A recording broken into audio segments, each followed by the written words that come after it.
त्रास होता. डॉक्टरांनी सांगितलं, की त्याला ह्या थायरॉइडच्या प्रॉब्लेममुळे त्याच्या पोटाची तक्रार किंवा त्याला भूक लागत नव्हती. तो पाणी व्यवस्थित प्यायचा नाही.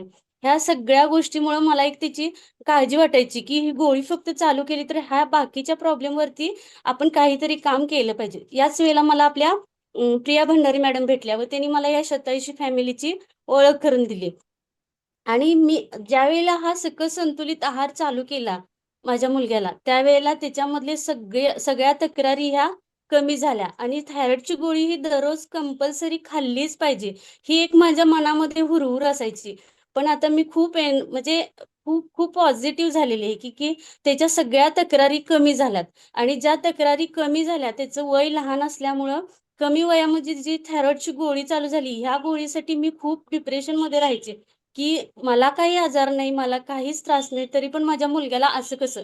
ज्यावेळेला आपली मॉर्निंगफिलची लिंक मी दररोज ऐकायला लागले, त्यावेळेला मलाही समजलं, की मुलग्याबरोबर माझंही आरोग्य, मिस्टरांचं आरोग्य किती आत्तापासून आपण त्याच्यावर काम करणं गरजेचं आहे. त्याच्याबरोबर मीही आपले हे सगळ्या 87 फॅमिलीमधल्या सगळ्याच व्यक्तींचा गाईडन्स मिळाला त्याला. त्याबद्दल मी सगळ्यांची आभारी आहे आणि मीही माझंही वजन 72 किलो होतं. पण आता माझं वजन 61 किलोपर्यंत आलेलं आहे. जे काय आहे ते आपल्या मॉर्निंग फीलची लिंक असेल किंवा बाकीचं वर्कआउटची लिंक असेल, ह्या सगळ्या लिंकमध्ये मी सहभागी होऊन त्याचा खूप चांगल्या प्रकारे आनंद घेतला व त्यातून मला समजले, की मीही करू शकते आणि माझ्या मुलग्याचाही रिझल्ट खूप छान आलाय. त्यामुळे मी खूप हॅपी आहे आणि मी आपल्या शतायशी फॅमिलीची खूप ऋणी विशाखा आहे. मॅडम, स्वरूपच्या गोळ्या काही कमी झाल्या का? किती एमजी होती पहिला थायरॉइडची? 100 एमजी होती. आता किती आहे?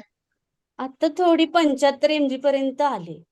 म्हणजे ओके. त्याचं कसं आहे, आता जे त्याचं शेड्यूल आहे, शेवटी म्हणजे लहान आहे असं म्हणता येणार नाही. तो आता 19 वर्षाचा आहे. पण जे काही त्याच्या पोटाच्या तक्रारी आहेत किंवा जे काही त्याचं आपण म्हणजे बाकीचं जे तक्रारी जेवण खाणं यातून जे पोषक घटक जायला पाहिजे, ते आपल्या सकस संतुलित आहारामुळं त्याच्या सगळ्या गरजा पूर्ण व्हायला लागल्या व सगळ्या बाबतीत त्याच्या तक्रारी ज्या होत्या, त्या पूर्ण कमी आल्या. त्याची उंची वाढल्या, केस काळे व्हायला लागल्यात, पोटाची तक्रारी कमी आल्या. व्यवस्थित तो जेवायला लागला, बाहेरलं खाणं वगैरे का खायचं नाही. ह्या सगळ्या गोष्टी त्याला आता म्हणजे तो सगळं मनापासून आनंदाने करू लागलाय, की त्याला कुठली गोष्ट प्रेशर आणून कर असं म्हणायला लागत नाही. तो सगळे व्यवस्थित करतो आता. येस. ओके. चलो जोरदार क्लॅपिंग करू आपण विशाखा आणि अ, स्वरूपसाठी. जोरदार क्लॅप.